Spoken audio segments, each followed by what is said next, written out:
فقط تصور کن 1000 پهپاد جدید آماده پرواز در آسمان ایران. این یعنی چی؟ یعنی تغییر موازنه قدرت، یعنی ایران به یک قدرت بی‌رقیب در منطقه تبدیل میشه. اما این پهپادها چه تأثیری روی توان دفاعی کشور دارن؟ امروز قرار این موضوع رو زیر ذره‌بین ببریم، پس تا آخر ویدیو با من باش. خب داستان از این قراره که به تازگی گزارش‌هایی منتشر شده که ایران 1000 پهپاد جدید به نیروهای مسلحش اضافه کرده.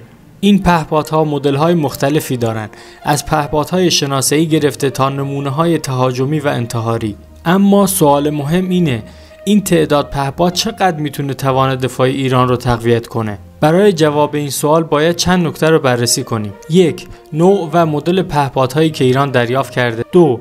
توان عملیاتی و تکنولوژیک این پهپادها. 3. تأثیر این پهپادها بر بازدارندگی و قدرت دفاعی کشور. طبق اطلاعات موجود ایران پهپادهای مختلفی در اختیار داره، مثل شاهد 129 که یکی از موفق ترین پهپادهای تهاجمی ایران محسوب میشه، یا شاهد 136 که حسابی سر و صدا به پا کرده و نقش مهمی در جنگ‌های اخیر داشته. حالا تصور کن 1000 فروند از این پهپادها آماده مأموریت باشن. این پهپادها قابلیت‌های مختلفی دارند: برد عملیاتی بالا، توان حمل موشک و بمب‌های هدایت شونده، سیستم‌های جنگ الکترونیک پیشرفته. این یعنی چی؟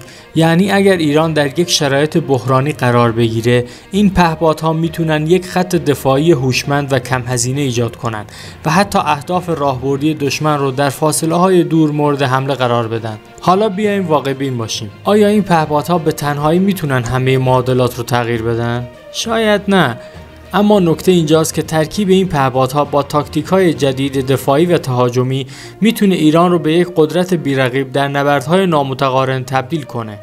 وجود این تعداد پهپاد باعث میشه که دشمنان ایران دوباره در محاسباتشون تجدید نظر کنن. دیگه نمیتونن به راحتی تهدیدهای هوایی یا زمینی رو مطرح کنن، چون هزینه هر گونه اقدام نظامی علیه ایران به شدت بالا میره.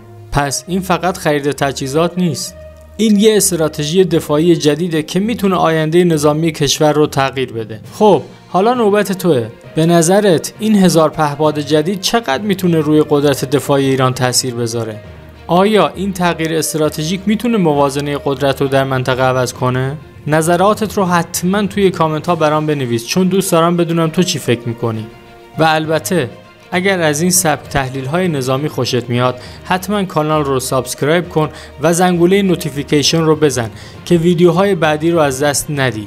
تا ویدیو بعدی مراقب خودت باش.